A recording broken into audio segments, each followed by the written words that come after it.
from gaining omniscience.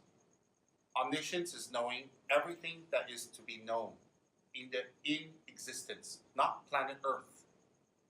All dimensions, all galaxies, all universes, all of existence, anything to be known, a Buddha will understand.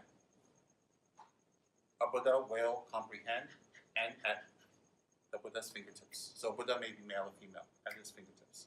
So that means when we ask something about our past, we have to think about it. It's not necessary.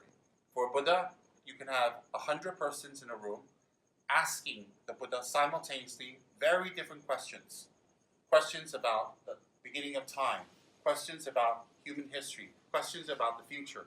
You can ask the Buddha, 100 persons can ask 100 questions simultaneously, and the Buddha can answer the question simultaneously to each person according to his language, according to his level, according to his understanding simultaneously.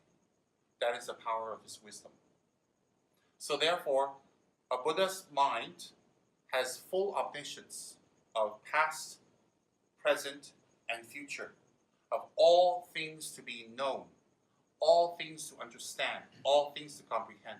The Buddha has that knowledge. For example, if you have a mole on your face, even the cause of that mole, what you created in a previous life to create that mole, he will know exactly.